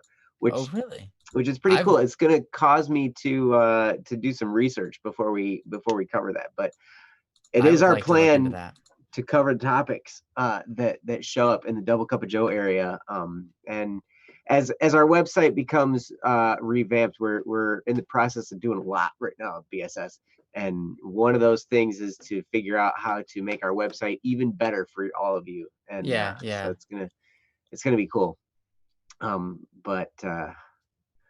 Yeah.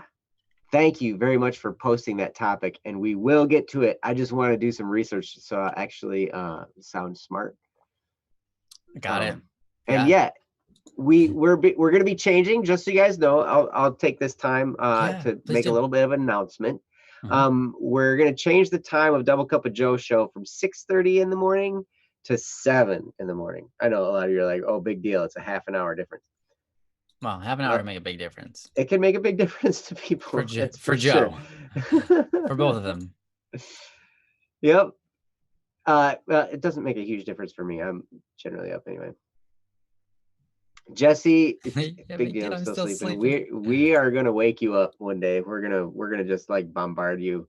Like you ever seen a raid on Twitch when you go raid somebody's video and like all of a sudden a bunch of stuff comes out, like it's cool and everything. We're gonna do that with the support ticket area. Yeah. We're gonna just when you like open it up, it's gonna be like stuff's gonna be flying everywhere, potards and rockets and stuff. Nice. It's gonna be, hey, Princess is gonna make it now. Now it's only 6 a.m., which is barely makeable if I tried. It is. That's right. Give Jesse more breaks. No, don't give Jesse more breaks. Yeah. That's Akil. Thank you.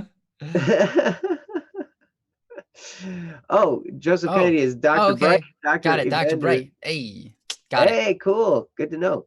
And yeah, so you can go bookmark the Twitch stream, because Ryan and Jesse will be on there tomorrow afternoon. We'll be on here tomorrow morning with Double Cup of Joe show, and then we'll also be, then Friday we're gonna do this show again, which is awesome. Yeah, we do this every Monday, Wednesday, and Friday. And then there's Monday, Tuesday, Wednesday, Thursday, Fridays, the Double Cup of Joe show, now at 7 Eastern, 7 a.m. Eastern. And yeah, it's great to hear that you'll be able to make those too. Yeah, that's awesome. I try to make them too. So yeah, Ryan, it's hilarious when he comes. He's just like, "Yep, I'm still up." Actually, yeah, usually it's not that I got up early to do this. It's that I stayed up. Yeah, I stayed up till 7 o'clock in the morning, which is pretty common. Sometimes I actually do wake up at crazy early in the morning, like 5 o'clock in the morning. I wake up and it's like, yeah, I'll start my day here. This is where I'm going to start my day. This is great. But right now with all these streams, I actually have a schedule to kind of keep. It's crazy. I know, right? It's nuts. It's nuts. Guys, you realize we stream at least, if not more, than 27 hours every week. Every week. We talked, yeah, Ryan and I talked about this the other day. That's 27 hours you could be spending with us every week. Are you doing that? 27 You could do that. 27 hours a week. Who wouldn't want to do that? 27 hours of streaming a week. And we're like, what? That's craziness. And not only on top of that, it's nuts, because like we were looking at all this situation. You look at the quarantine, you look at all this stuff going on, and there's so much crazy stuff in the news, and it seems like it escalates every day. More stuff comes out. There's more restrictions. More states are passing more laws, and like it's crazy how much stuff is coming out. And we talked about this like when it started to go down. You know, we're on the phone with each other a bunch, and then we started having and then we started having you know, more and more meetings and talking about all this kind of stuff, because it was like, you know, this is a great time for us to be with you guys. We just want to hang out with you and do what we can to spend time with you, give you guys something positive to think about, and then also get to know you, because we see this as a time when we can also expand. And there's a little thing on bss.studio that Slightly Above Average Joe, also known as Joe Bohan, also known as the Count, also known as the guy who does Double Cup of Joe show with me, he posted a thing on the bss.studio website called Help Wanted, because we're looking to make this a bigger movement. Oh yeah, we're looking to take, you know, not only our talents and abilities. We don't want to just stop there. We want to find more people's talents and abilities, and we want to use these things to create light in the world. So if that's something that you would like to do, go to that, share what we can, share what you can do, share the stuff, because man, we're seeing this as a great time to do something great for the world. And yeah, we just love you guys so much. Don't let anyone shame you for taking advantage of your current situation that you're in. So someone tried to shame my brother for going out and working. He works alone by himself, and they're like, yeah, but that's not an essential job. He's not allowed to do. Like, they're trying to shame him because he's working, you know. And it's funny, and I see it a lot actually. People are like, they're taking advantage of the situation, putting these things up for cheaper price just because they know this is a time when everyone's in a panic. And it's like, good. You get something at a cheaper price. Yeah. Be happy about that, please. Right. Exactly. like don't let people shame you for taking advantage in any way of any opportunity that's being put in front of you. So remember, there's always that opportunity out there. There's so much craziness in the world right now. Turn off the news. You walk by your parents, just be like, hey, can I do a favor for you guys? Because here's the thing, I love you a whole lot. Click, turn on the TV and be like, but you need to stop that because it's rotting your brains. Remember when I was a kid and you'd be like, don't watch the show, it'll rot your brain. This is rotting your brain. This is what's rotting people's brains, all right? Turn it off. I'm honestly getting excited. Like Joe is, except for I don't physically put it out that way. Yeah. No, I'll practice my anyways. form. I'll practice the arm parts of my form. Ooh. So we actually do have, thanks to Princess, we've got some a topic to talk about. But yeah. Yeah, you're right. In other places, they are skyrocketing the prices to like 200 or 500%. Yeah, you're right, Jesse. You're right. They're not doing that You're with right. gas though. Good. Gas is essential. Have you ever seen the price of gas? Yeah. Ever since I remember a couple years ago paying like close to $4 a gallon for gas. I know. Right Now now it's it's like less than $2. like It's nuts. $1.59. Yeah, it's awesome. So I'm like, what? That's crazy. Yeah. Anyways, all right. So Princess let's do has a this one topic. from Princess. Yeah. Let's do. All right. She said, this is from Princess Yellow. Its topic, the title of this topic is, if you guys need a topic. If you guys need a topic, if the title of this topic is, if you guys need a topic, I got something. And it reads as follows. How do you guys help yourselves keep a schedule? How do you guys help yourselves keep a schedule? I'm sure that for many people that could be I'm sure there are many people that could be assisted by keeping a schedule. Yeah, this is a good one. How do we keep a schedule in this time?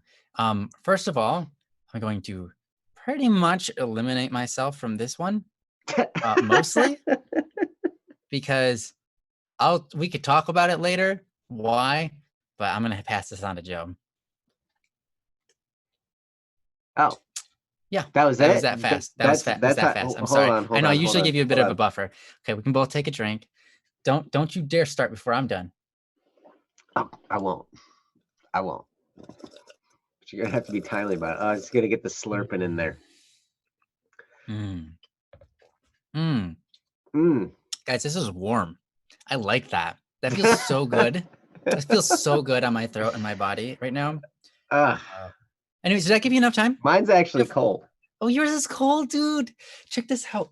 Everything that I bring in here becomes cold. Oh, you have one of those things. I know, dude. I've been using this since I got it like a couple months ago at Christmas, and I have been using it non-stop. I'm afraid it's gonna break, but it's doing great.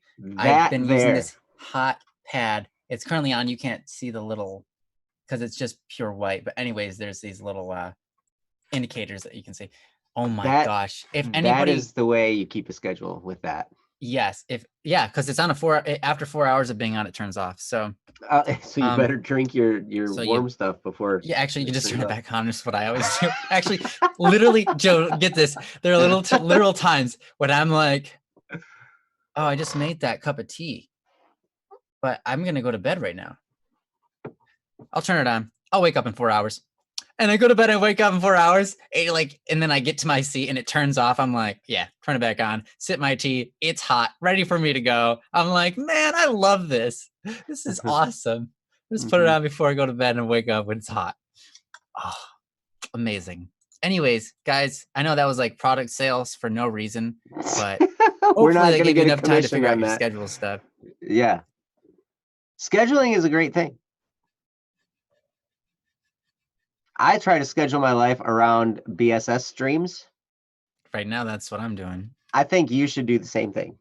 Yeah, you really should, whoever you are, because here's the thing. You don't have all the time in the world. You've got like stuff online, like homework and stuff, but you got to wake up at some point and go to bed at some point. Why not with us? Yep. And you know what? Little Miss Fancy gave the answer that I'm going to give. Hey, great minds think alike, Little Miss Fancy.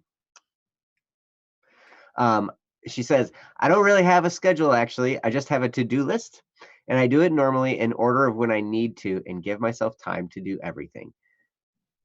Awesome. Exactly it. So how to keep a schedule for me, because I mean, I don't have it goes on. I guess I kind of just plan my day when I wake up and commit a certain amount of time to everything I need to do. That's perfect, because we do work in sequence of events, right?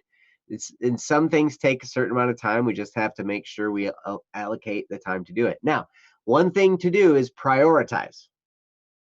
You know, like if I could just take what you just said, Little Miss Fancy, and just then take it one step further, and you probably already do this, because it sounds to me like you're a fairly organized person. And if you are, you probably do this unconsciously. You don't even realize that you're doing it. But I have to actually focus on what my priorities are, and like I have to like put them in order of importance and stuff like that. So one thing I know for sure, because we have this daily regimen of streams to do, I know that there are certain times of day that I know I'm going to be doing things. So then it comes a time, all right, I have the rest of the time to do all the other stuff I need to do. Now, I'm still working full time. But because I'm self-employed working full time, I can work heavily in the inspections world on certain days of the week. And then I can kind of set it aside, you know, and do a little bit, and then focus on other things that are more, I'll say more important, because I think what we're doing at Black Static and Swerve is way more important than my inspections profession. And it just is more meaningful to me. So what I've tried to do is I try every week to take my inspections, and my goal is to do inspections like 2 days a week. If I can cram, we've got longer days now, and everything, all my inspections now, because of the quarantine, they're all no contact orders. So I'm not even supposed to approach houses anymore. So that takes a lot of time off my plate when I'm actually out in the field. So I'm trying so hard. If I can cram my inspections career into 2 days a week, 2 long days, then that gives me 3 other weekdays to focus on doing stuff at BSS. And so I try and arrange my schedule in a way that gives me the time to do the things I know are important. And then from there, it's exactly what Little Miss Fancy said. I have stuff that needs to be done. I put them down on my list. I use, you know, software to do that. There are a couple different kinds of software that I've used to do that. I'm back working with Simpleology.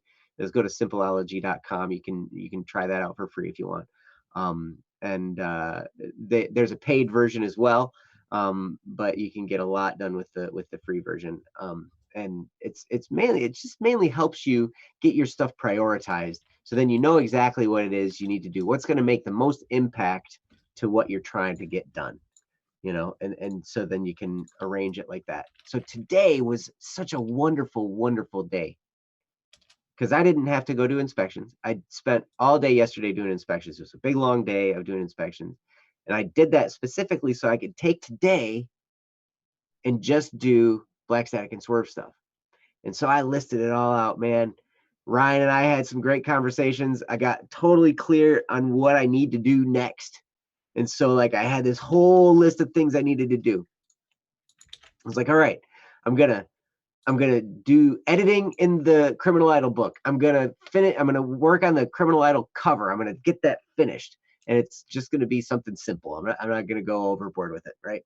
And so did that. And then I was like, all right, what's next do I need to do? Well, I need to clean up my desk because it was a mess, right? And there's dust all over everything. I need to dust off my drum set, which is right over there.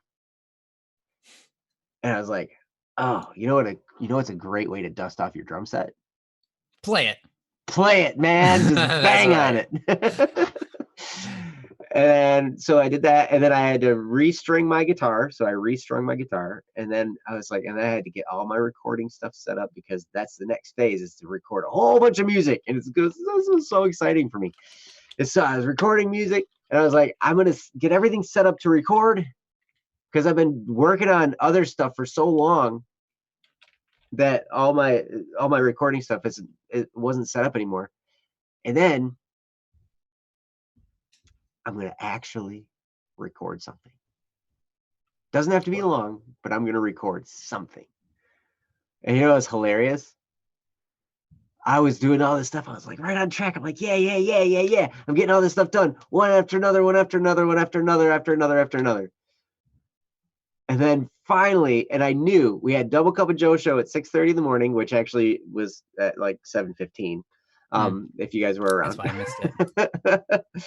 But I actually fell asleep by that point. I was hoping to have it on while I laid down in bed. That's why I put on my phone. Oh, that's why. And I was like, that's why you missed it, because and you I'm were like sleeping. 15 minutes later, I'm like, guys, is my phone not working? And then you said it's there, and I was like, okay, I'll leave my phone on. And then at some point I must have dozed off. It never started. So that's why it did start. It was my phone ultimately. I believe you. I know you guys did. Yep, we did it, but it was a little bit late. That's okay. Yeah, it's okay. You guys are moving it to 7 now. Yes, we're moving it to 7. And Sparrow is actually here. I talked to Sparrow this morning.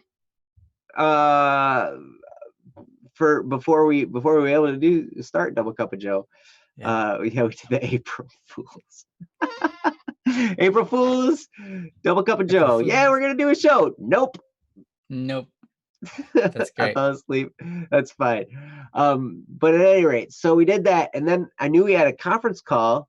We had a Black Second Sword conference call at 7:00 tonight, because then we usually get together about 8:30 to get everything set up for Don't Worry Wednesday. So I knew I had that coming later in the night. And I'm like, I got all this stuff to do in between. And I'm like, time after that, thing, getting them done. And, I finally recorded something like after we had all logged in for the conference call. That's awesome. That's funny. Because I'm like, I'm going to record something today. So I had my headphones on, and we're all chiming in for the conference call. And like, we're just kind of doing the small talk stuff. And I was really silent because I was sitting here. I have my little keyboard right here. Yeah. I got a little desktop keyboard. Where are you? That's so funny, dude. We didn't know. Right there. Yep. And that's awesome. And so I'm sitting there and I'm like, okay, recording. And I recorded something, just a little bit, and it was done. I was like, yes. Nice. Did it all, man. I got my list done, which is super exciting. Yeah. So that's how I try to keep a schedule. Little Miss Fancy, you are right. Best way to keep a schedule is prioritize what's most important. Decide the time, not only that, but everything else you need to get done. Yes, you are right. And that's how I schedule things too. Kyle, Ryan's brother, asked me, he's like, how did you figure out you were going to have time to do all this extra streaming? And I was like, I don't know. I just figured we'd do it, and then figure it out from there. It's going to be good. So now here we are. We're doing it. Have a wonderful dinner, Sakura. Yes, wonderful dinner. So anyway, that's my story. Ryan, how do you keep a schedule? Okay. It's along the same vein as what you guys have written here. You have your things you need to do. You wake up in a timely manner to do them and get them done, right? I've lived my recent life past several years having no set schedule. Have any point in time that I wake up every single day, nor any point in time. My sleep schedule never plays a part in whether I can make it or not. Someone tells me like, hey, we're going to start doing this at this time. And I say, okay, I can be there.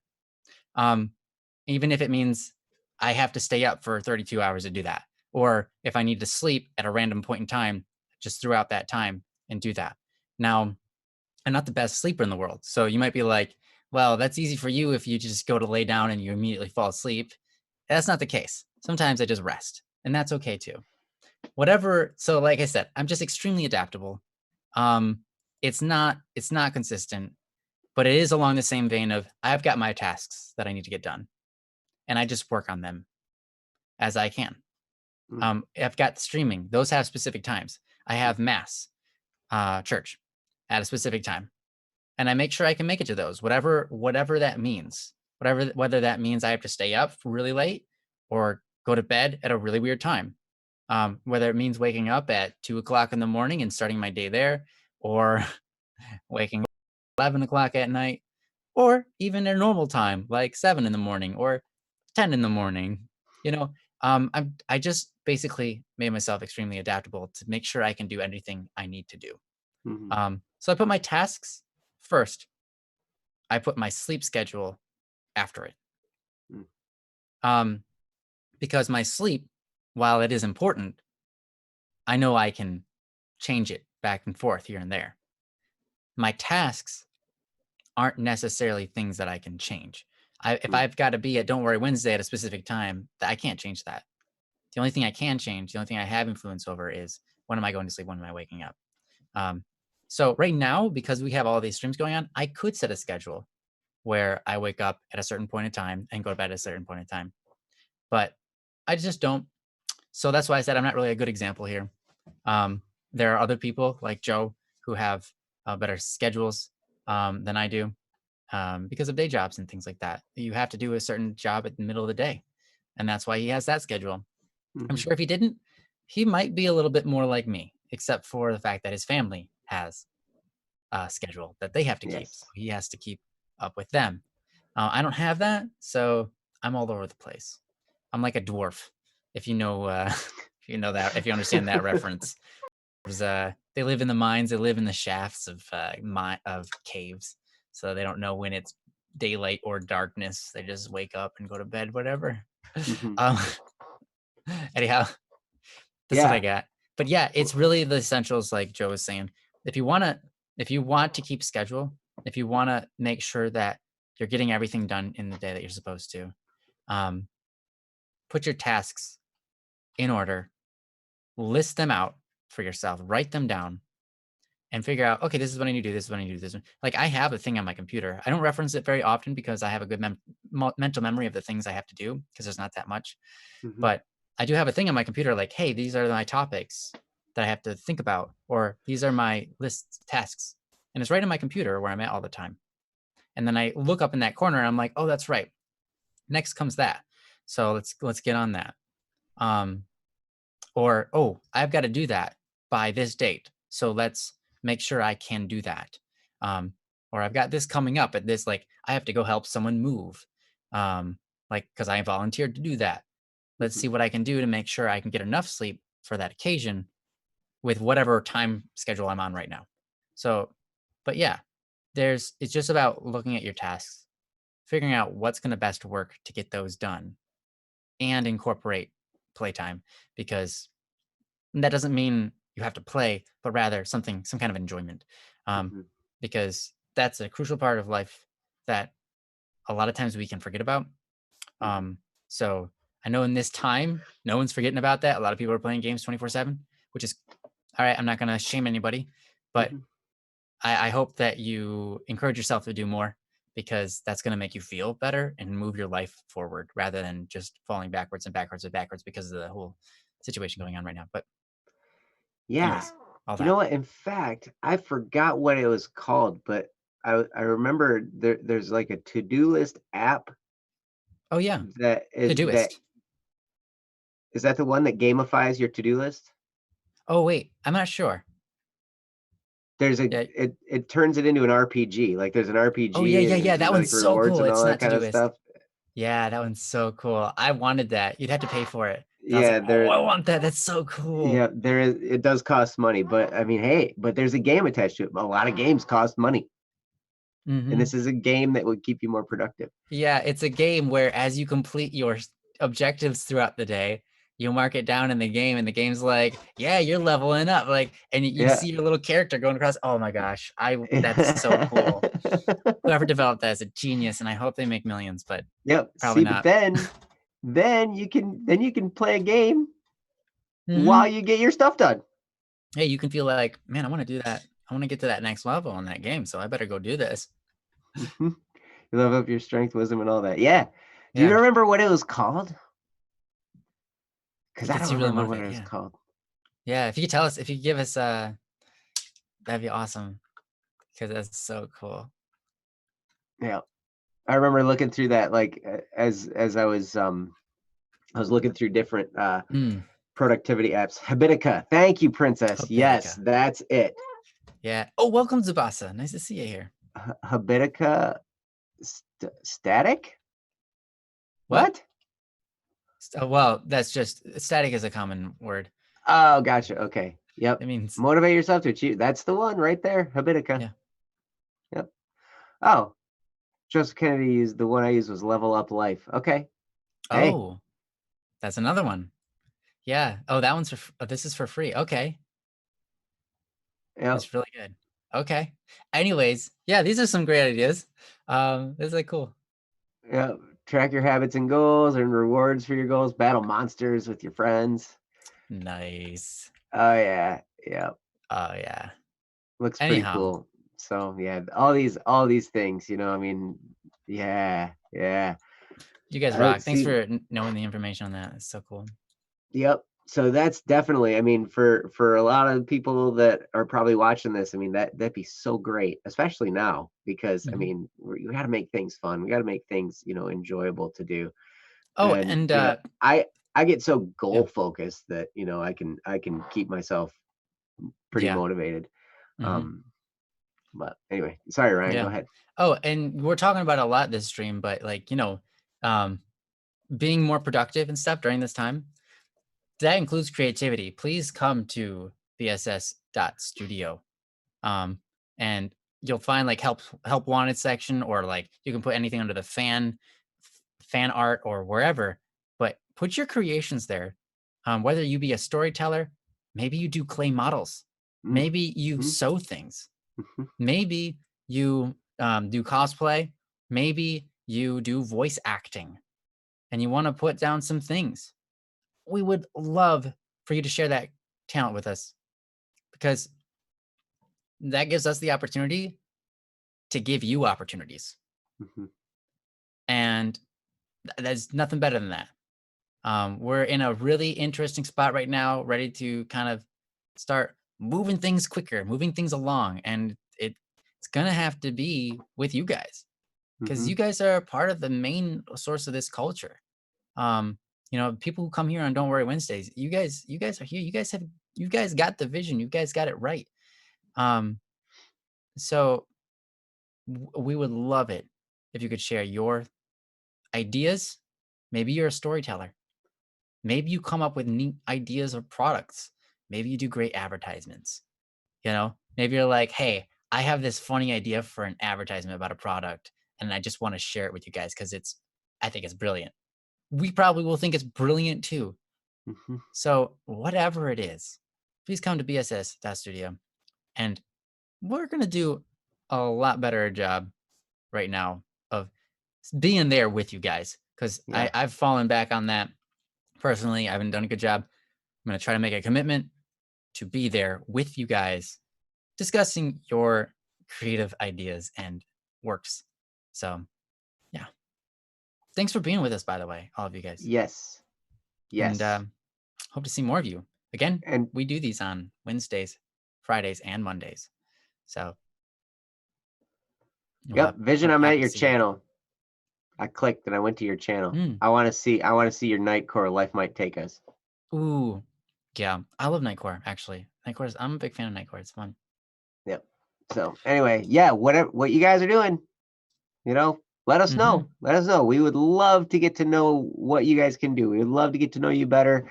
And and hey, who knows? Some collaborations can result from that. I mean, it's so much fun to get to know what people are good at, get to know them a little bit, and work together with people. I mean, Ryan and I, how do you think we got together?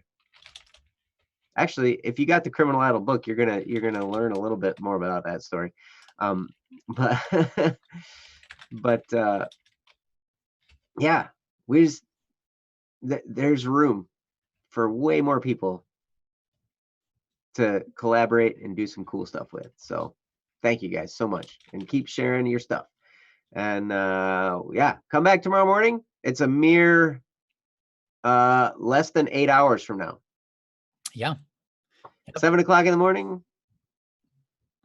And Me and Joe will be there. I'm not going to tell you how to live your life. You can get as much sleep as you want, but here's the thing.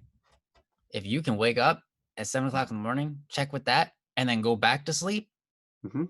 Do it. Because I do you know that. what's going to happen? Yeah, that's what Joe's. But here's what's going to happen. Your brain is going to be on fire with awesome energy because you spent more time with positive individuals that are moving forward and are going to try their best to propel you forward as well. That's how you honestly, like, I'm not joking when I say this. There was a speech given. I don't remember who it was. Someone extremely famous and like multimillionaire was hired by a school to go on stage and give a speech about success. And the guy walked up on stage. He's like, I can do the show however I want. And they said, yeah, go for it. And he's like, okay. So he went on stage and he said, all right, who in the crowd thinks that their life, who thinks they're going to be a millionaire? And like 4, 5, maybe 6 people raised their hand in the entire auditorium. And then he said, all right, you guys keep your hands up. Everybody who doesn't have their hands up, leave. That includes the teachers.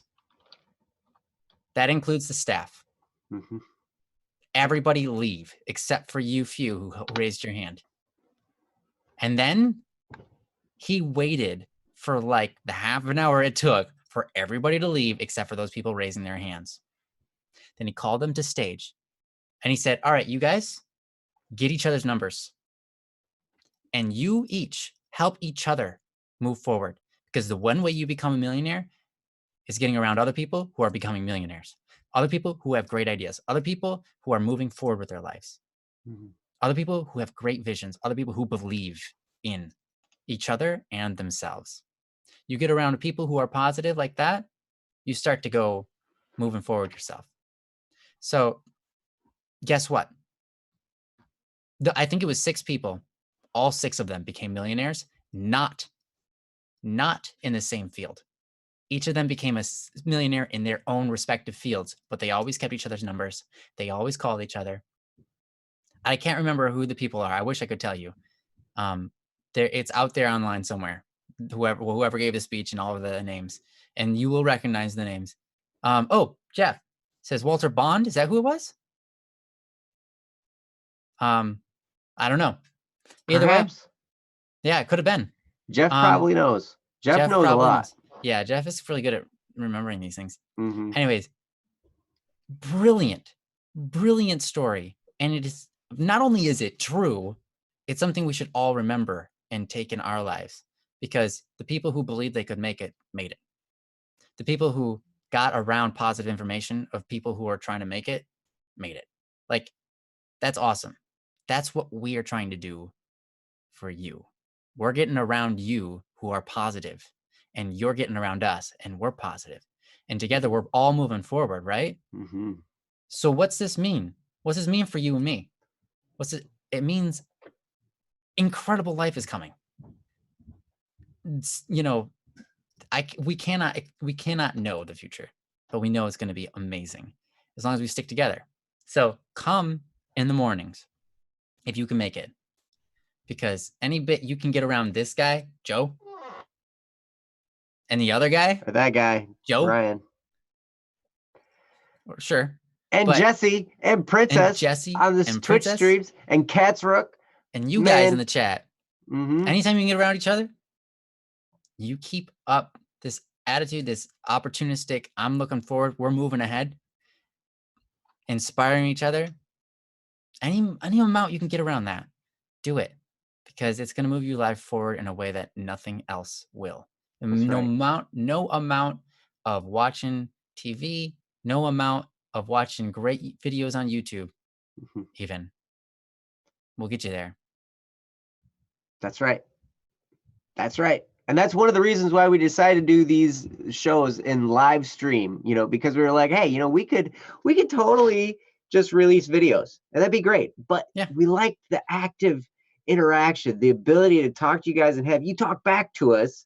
And so we can interact while we're here, and sometimes we have more people than others. Sometimes, it just depends, but it doesn't matter, because that was the point.